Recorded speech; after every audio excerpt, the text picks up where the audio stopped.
ভগবান পেতে গেলে আগে বিশ্বাস লাগে। এই বিশ্বাসের কথা বলতে গিয়ে বাবা মনে পড়ে গেল, জানো পঞ্চ পাণ্ডবদের মা ছিল কুন্তি, আর এই কুন্তির 5টা ছেলে ছিল, যুধিষ্ঠির, ভীম, অর্জুন, নকুল, সহদেব। নকুল সহদেব ছিল মাতৃর সন্তান, কিন্তু মাতৃর মৃত্যুর পর ত্রিভুবনে জেনে গেল কুন্তির 5টা ছেলে। আজকে কি করেছে বাবা, প্রত্যেক দিন মা 5টা ছেলেকে পর পর খেতে দেয়। যুধিষ্ঠির আগে সেবা পায়, ভীম, অর্জুন, নকুল, সহদেব পর পর সেবা পায়। আজকে যুধিষ্ঠির বলছে, ও মা, আজকে আমার খুব একটা খিদে নেই। এই জায়গাটা খুব ভালো করে শুনবেন, বিশ্বাস কাকে বলে। এই বিশ্বাসটা আপনাদের আমাদের নেই, ওই জন্য কৃপা পাচ্ছে, এটাকে আগে রাখতে হবে। আজকের যুধিষ্ঠির বলছে, আমা আমার ভীম ভাইয়ের বড্ড খিদে পেয়েছে, আগে আমার ভীমকে খেতে দাও। আরে বাবা, ঠিক আছে, তুই যখন বলছিস আগে ভীমই খা, তা সেই দিনে আমার ভীমের এত খিদে পেয়েছিল, যা যা রান্না করেছে বাবা ভীমকে দিয়েছে, ভীম একাই সব খেয়ে, মানে আর অন্য ব্যঞ্জন কিচ্ছু রান্নাঘরে পড়েনি। মা কুন্তি রেগে গিয়ে বলে উঠলেন, তোকে কি কোনোদিন আমি খাইয়ে উদার ভর্তি করতে পারি? এমন সন্তান আমি একটা জন্ম দিয়েছি যার উদার কোনোদিন ভর্তি হয় না। হ্যাঁ, তোর এত খাই খাই কিসে? সবসময়ের জন্য শুধু খিদে খিদে, সবসময়ের জন্য বেশি বেশি খাওয়া। একবারও তোর ভাইদের কথা ভাবলি না, আমার কথা ভাবলি না, এত তোর খাই খাই। দেখবেন বাবা, এই পৃথিবীতে অন্য কেউ বাবা কেউ কোনোদিন বলুন যে তোর এত খাই খাই কিসের,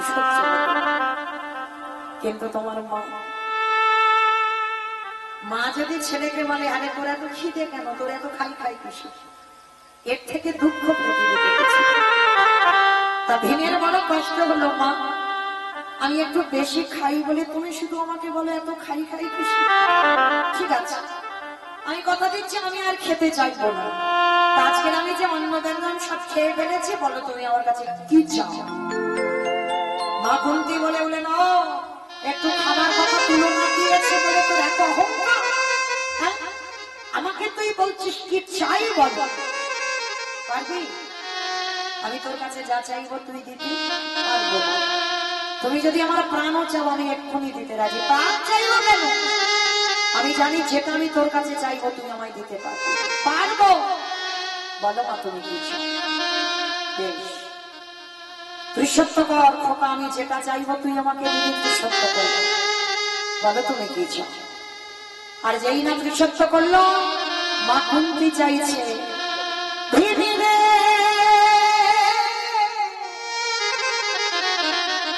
এই হস্তিনাপুর থেকে কৃষ্ণ দ্বারকায় চলে গেছে, ছেলের কাছে চাইছে ক্ষণকালের জন্য আমার কৃষ্ণকে একবার আমার কাছে দিবে।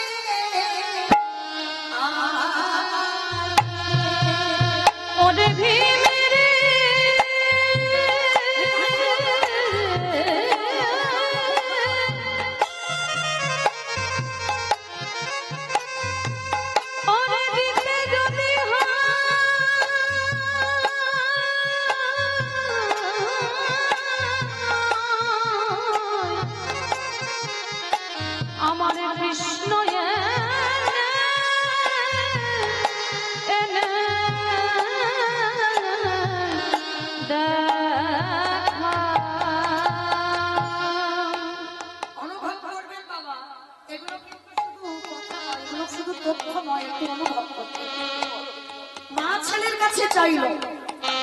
কৃষ্ণ দ্বারকায় চলে গেছে, কয়েক মিনিটের মধ্যে কৃষ্ণকে আমার কাছে এনে দে। ভীম বলে বলেন, ও মা জগতে এত কিছু চাই ছিল, তুমি চাইতে তুমি আমার কাছে কৃষ্ণ চেয়ে কয়েক মিনিট কেন, কয়েক সেকেন্ড আমি তোমার কাছে কৃষ্ণ এনে হাজির করাবো। যুধিষ্ঠির বলল, ভাই কি করে করবি? হস্তিনাপুর থেকে দ্বারকা 3 দিনের পথ, অসম্ভব। 3 দিনের রাস্তা কয়েক মিনিটে কয়েক সেকেন্ডে আনা যায়? যায় দাদা। ভীম করজোর করে বলেছিল, দাদা তোমার মতো আমার জীবনে পাণ্ডিত্য নেই, আমি বেদবিদ্যা কিছু জানি, আমি মন্ত্র জানি না। তবে দাদা যেটা জগতে জানে শুধু খেতে জানে। আমিও কৃষ্ণকে ভালোবাসি। দেখো না কি করে আমি কৃষ্ণকে আনি, কি করে আনবি তুই, দেখো না দাদা। ভীমের হাতে ছিল ৮০ মণ ওজনের গদা। ওই ৮০ মণ ওজনের গদাটা মাথার উপরে তিনবার ঘুরিয়ে গদাটা একেবারে আর গদা যদি ছুড়ে দেয় বাবা, গদা কি আটকে থাকবে? আর যে সোজাসুজি পড়বে, ভীম কি করেছে জানো? ভীমের মাথাটা সেই সোজাসুজি কেটে দিয়েছে, আর কেটে দিয়ে শুধু একবার কৃষ্ণকে ডাকছে, কৃষ্ণ রে।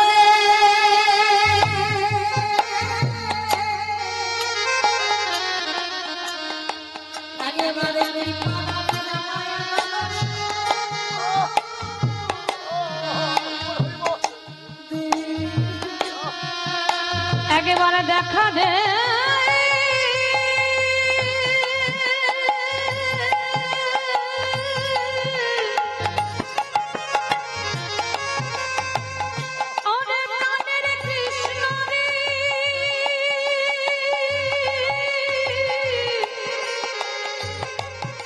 তোরে অদর সামনে আমার বুঝি যায় রে।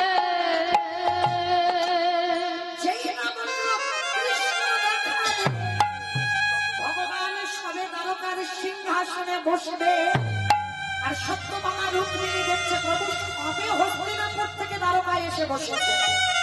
আবার সঙ্গে সঙ্গে উঠে বাবা হস্তিনাপুরের দিকে রওনা হচ্ছে।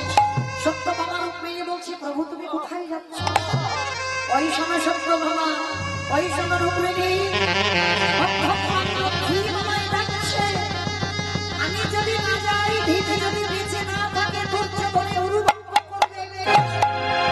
আমি যদি না যাই, ভীম যদি বেঁচে না থাকে দুঃশাসনের বক্ষ চিরে রক্ত পান করবে।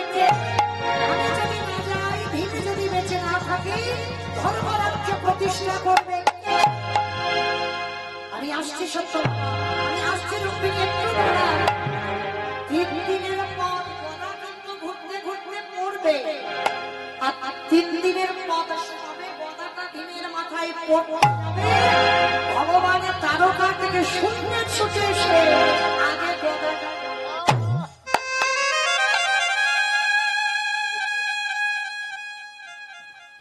এক হাতে গদা ধরে আর এক হাতে ভীমকে টেনে তুলছে। এইরকম করে শুয়ে আছিস, মাথায় তোর গদাটা পড়লে তুই তো এক্ষুনি মরে যেতিস। ভীম ধোলা থেকে উঠে দেখে না তার সামনেই কৃষ্ণ দাঁড়িয়ে আছে। ভীমের বিশাল চেহারা, কৃষ্ণ যেন ভীমের হৃদয়ে ছোট, একেবারে কৃষ্ণকে বুকে জড়িয়ে কৃষ্ণ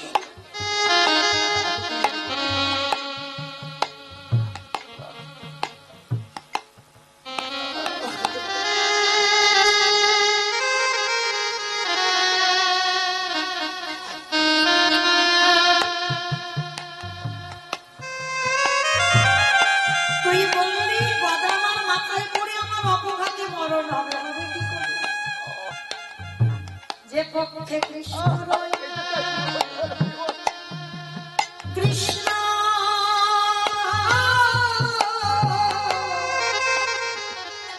সে পক্ষে কোনদিন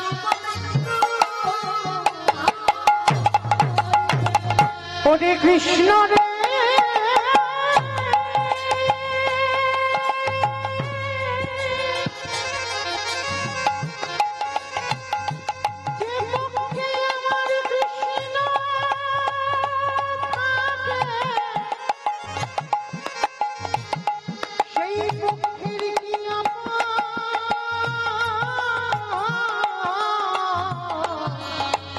অপমৃত্যু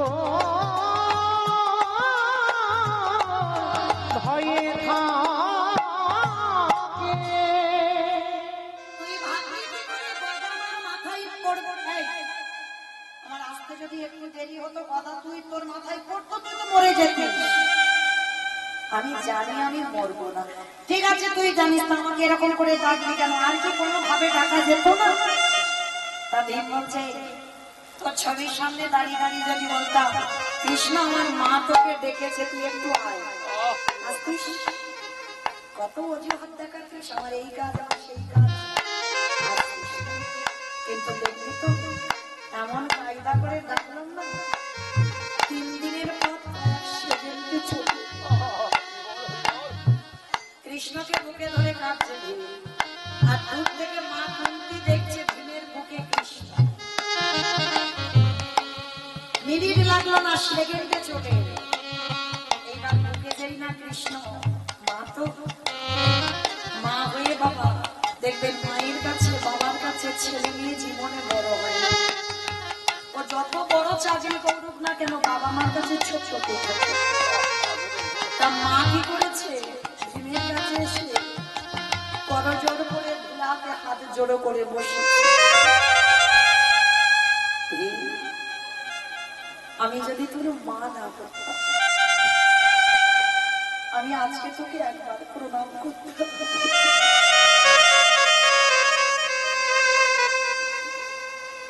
এতদিন শুধু জানলাম আমার ভীম খেতে যাবে, কিন্তু আজ আমি জেনে গেলাম আমার ভীম শুধু খায় না, শুধু অর্জুন কৃষ্ণকে ভালোবাসে। আমার ভীমও কৃষ্ণকে ভালোবাসে, আর ভীমের মতো কেউ ভালোবাসে। তবে খোকা, আমি মা হয়ে তোকে প্রণাম করতে পারবো না, প্রণাম করলে তুই নরকে যাবি। তবে তোর কাছে আমার একটা চাওয়া খোকা, তোর কাছে একটা চাওয়া রইল বাবা, দিতে যদি হয় তুমি আমায় একটা জিনিস, তোর হৃদয়ে যত কৃষ্ণ প্রেমে কৃষ্ণ ভক্তি,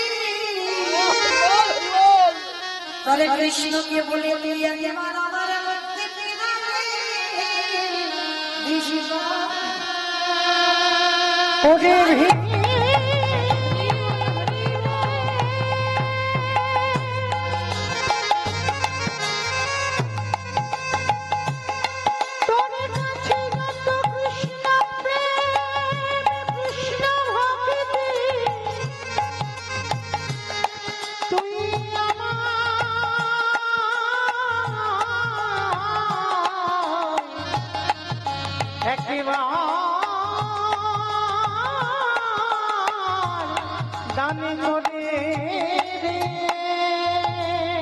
সেদিন আমার ভগবান বলেছিল কৃষ্ণ তুমি নাকি আমায় দেখেছো? হ্যাঁ দেখেছি। কৃষ্ণ রে তোর কাছে যে কাজ চাইলো তুমি তাকে দিবি, দে আমাকে একটা বস্তু, তুমি কি চাও? কৃষ্ণ রে এই জগতে যত দুঃখ যত কষ্ট যত ব্যথা যত বেদনা কৃষ্ণ আমার মধ্যে তুই দিবে, আমি আর তো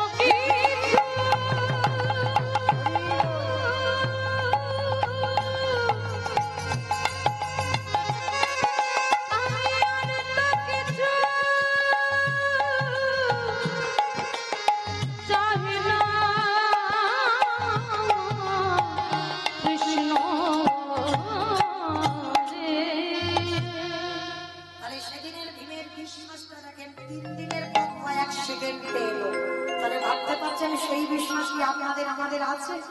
মানে একটা গদা যদি মাথায় পড়বে তো সঙ্গে সঙ্গে মরে যাবে, কিন্তু বিশ্বাস মরবে না, ও কৃষ্ণ এসে রক্ষা করবে, এই বিশ্বাস। আচ্ছা বলো তো মা, লীলাতে ছিলাম কোথায়? আমি গন্ডগোল করে ফেলেছি, হ্যাঁ ঘর ঘুরিয়ে দিল, বাহ সুন্দর। তাহলে শুনছে বাবা কীর্তন, তাহলে সবারই ঘর পড়ে গেল। বাবা মেয়েটাকে নিয়ে আবার একটা করে ঘর তৈরি করলো। ভগবান মনে মনে করলো ওর মাকে কেড়ে নিলাম, ওর ঘর কেড়ে নিলাম, কিন্তু এখনো তো ভক্ত যত্ন হলো না। এইবার 3 দিনের জলে হঠাৎ দৈব দুর্ঘটনা, হীরা চন্ডালের মৃত্যু হয়ে সবরই তখন বয়স 6 বছর। বাবা মরে গেল। কি গো মেয়েটার চলবে কি করে? জন্মেই মাকে দেখেনি, মায়ের ভালোবাসা পেল না। সে ঘর যদি একটা কুড়ে ঘর বাঁধলো, সেও ভগবান কুড়িয়ে দিল। মানে কিরম ঘষে নিচ্ছে দেখেছো? অত সোজা নয়। সাবধানে থেকো বাবা একটু। কেন বলছি সাবধান? জানো, সবাইকে বলছি সাবধান, তবে সবাই নয়।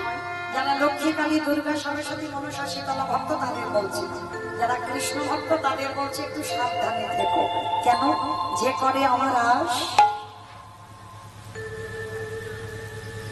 না, ভগবান জীবনে ভক্তের সর্বনাশ করে না।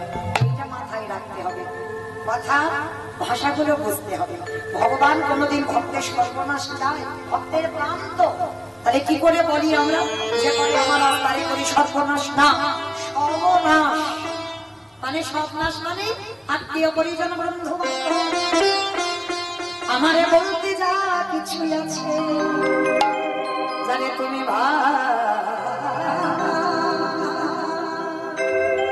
যারে তুমি ভালো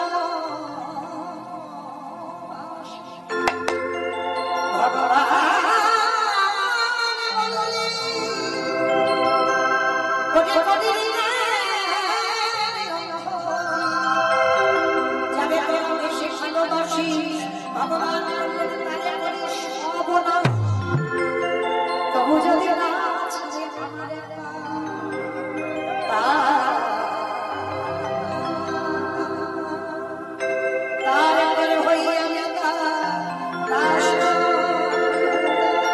আমি ভকে তোমার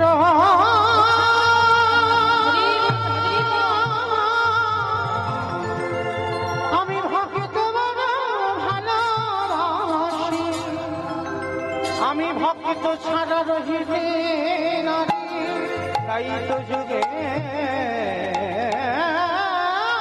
যুগে আমি ভক্তের কাছে ছুটে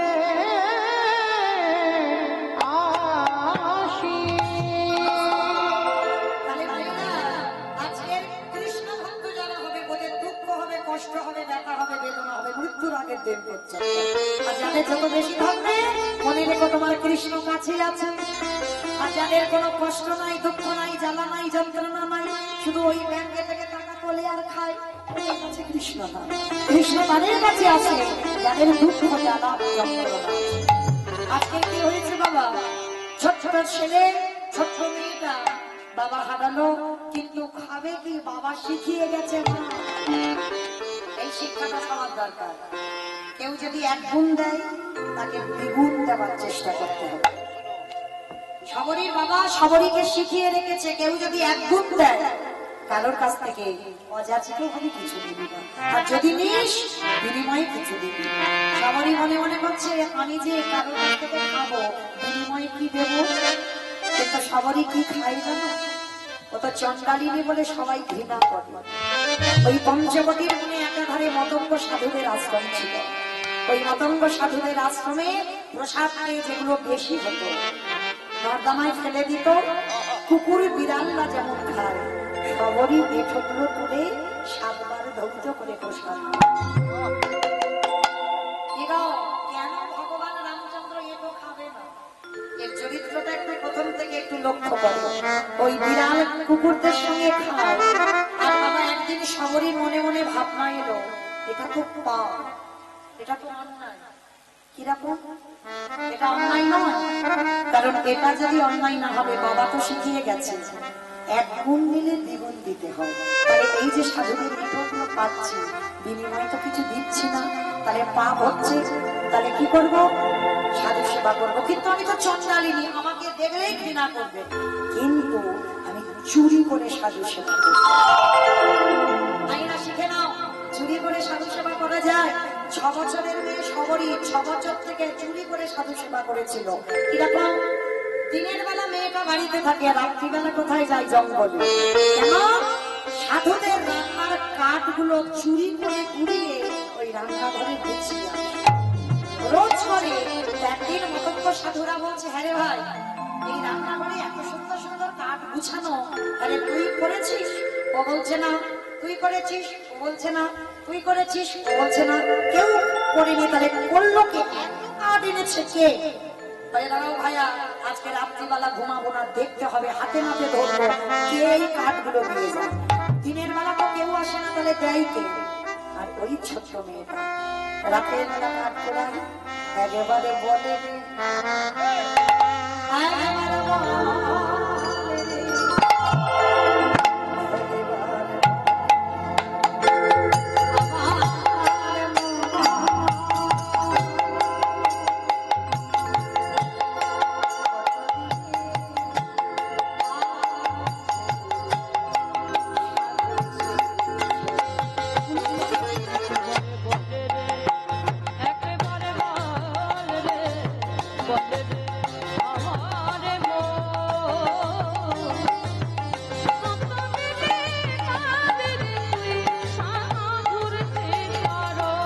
একেবারে বললি রে আমার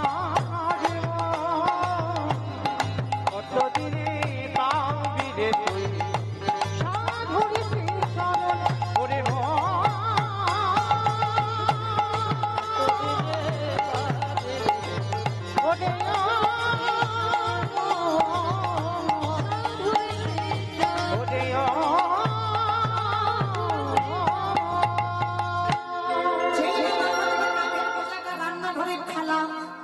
সাধুরা কেউ ঘুমায়নি, একেবারে ছুটে গিয়ে শহরের হাতটা গেছে বেরো।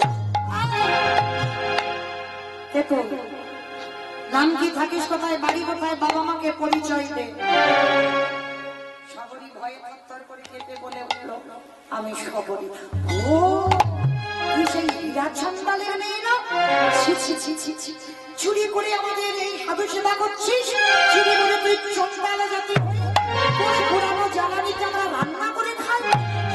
আমার জাত চলে গেল, দেখাচ্ছি মজা। শবরী ছোট্ট মেয়ে বারবার বলছে, আচ্ছা তোমরা যে বারে বারে বলছো আমি চন্দালিনী, আমি চন্দালিনী, আমি চন্দাল, কিন্তু একবারও তো আমার ভগবান এগুলো বলেনি। মুচি হয়ে সুচি হয়ে যদি কৃষ্ণ ভজ, সুচি হয়ে মুচি হয়ে যদি কৃষ্ণ তব, তাহলে ভগবান যদি জাত বিচার না করে তোমাদের এত জাত বিচার কিসের? ছোট্ট মেয়ের কথা শুনে বলে বলে না, ওর কাছ থেকে আমরা শিখবো, দেখাচ্ছি মজা তোকে। ওই যে জ্বালানি কাঠ নিয়ে শবরীকে মারছে,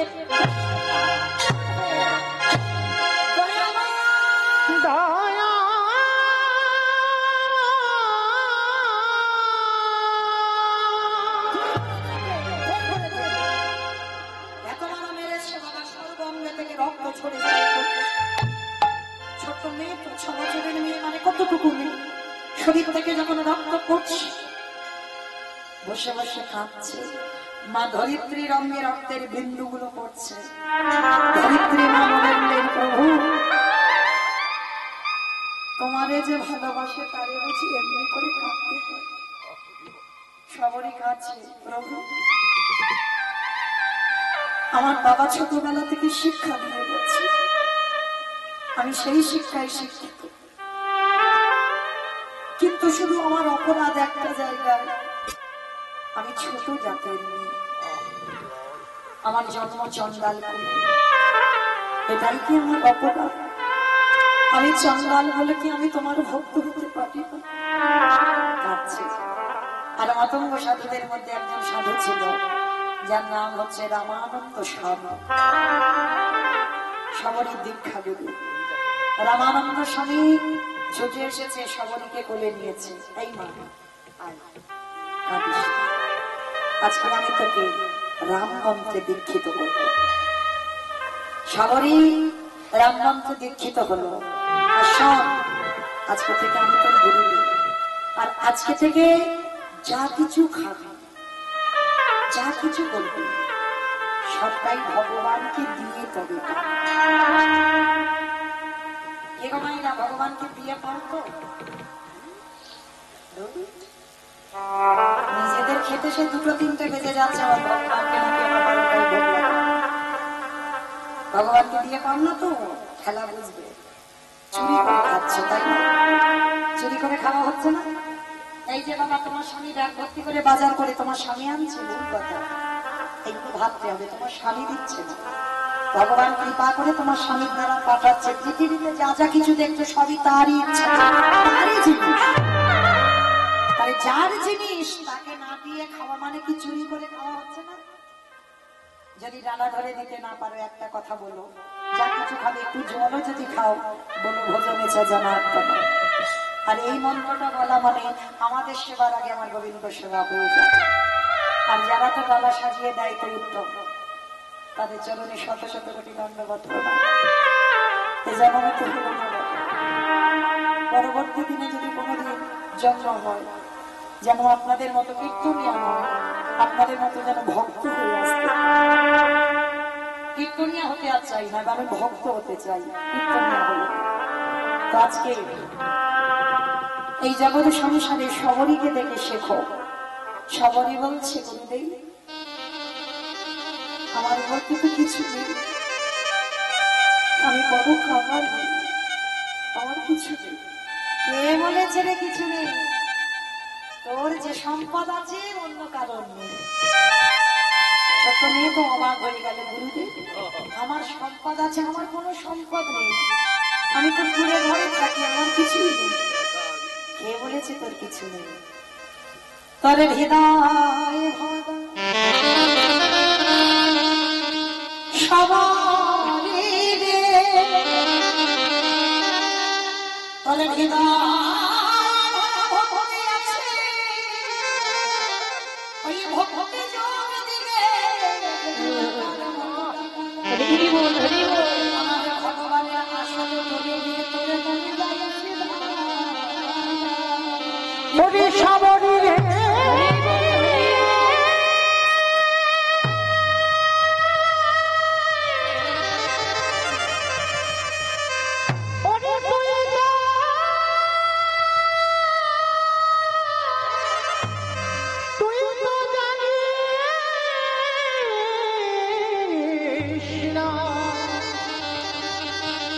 যে জনে নয়নে জানি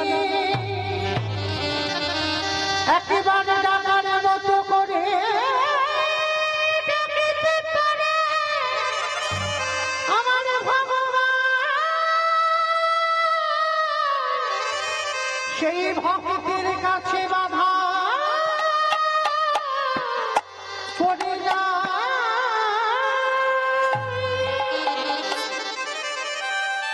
সবরীকে বললো, তোর আছে হৃদয় ভরা ভক্তি, ভগবানকে পেতে গেলে কি তার অন্যান্য যোগ যদি আশ্রয় না করো, দুটো যোগ আশ্রয় করো, একটা হলো অভ্যাস যোগ, একটা হলো ভক্তি যোগ। এই দুটো যোগ যদি একবার আশ্রয় করতে পারো, তার কৃষ্ণ প্রাপ্তি হবেই হবে। তো আজকে এই ভক্তি যোগে আজকের সাধনা করলো সবরী। সবরীকে দীক্ষা দিল রাম মন্ত্র, আর সবরী স্নানে নেমেছে ওই সরুজুর ঘাটে, সেটা মতঙ্গ সাধুদের ঘাট। আর মতঙ্গ সাধুরা বলে বলেন, হায় হায় আমার ছোট জাতের মেয়ে আমাদের ঘাটে নেমে, বারবার ছোট জাত বলছে। সবরী রেগে গিয়ে বলে বলেন, শোনো সাধুরা, বারবারে যখন আমাকে ছোট জাত বলে ঘৃণা করছো, আমি এই সরুজুর যন্ত্র অভিশাপ দিলাম, তোমরা যখন আমাকে ঘৃণা করছো, এই সরুজুর জল আজকে থেকে হয়ে যাক অপবিত্র। আজকে থেকে এই জল দেব সেবায় শিব সেবায় লাগবে না, এই জলে কৃমিকীটে পরিণত হোক, এই জলে নীল ছিল লাল হয়ে, এই জলে কুকুরে প্রস্রাব করে দিই। সঙ্গে সঙ্গে সরুজুর জল অপবিত্র হয়ে গেল। সাধুরা বলে বলেন, হায় হায় হায় হায়, চন্দ্রাণীর পরশে জল অপবিত্র, আদৌ চন্দ্রাণীর অভিশাপে হলো অপবিত্র। এইবার শুরু হলো সবরী সাধন ভজন, কঠিন সাধন ভজন শুরু হলো। প্রতিদিন জঙ্গলে জঙ্গলে যৌবন বয়স হলো, ছোট থেকে মেয়েটা বড় হলো, জঙ্গলে জঙ্গলে ফল পায়, একটা করে ফল খায়, যেটা টক যেটা তিতো সেটা নিজে খায়, আর খেয়ে দেখে যেটা মিষ্টি যেটা সুস্বাদু সেটা ঝুড়িতে করে তুলে রেখে দেয়, সেটা ঝুড়িতে রেখে দেয়। রামচন্দ্র কবে আসবে? এই জায়গাটা এবার খুব ভালোভাবে শুনবেন। আর বেশিক্ষণ নয়, 10 মিনিট পরে আপনাদের ঘুমানোর বিছানা করে দেবো। 10 মিনিট। সামরি একটা করে ফল খায় কেন? কারণ হীরাচন্দ্র ছোটবেলায় গল্প করেছিল সামরিকে, জানিস না? রামচন্দ্রের সত্য তো রাবণ।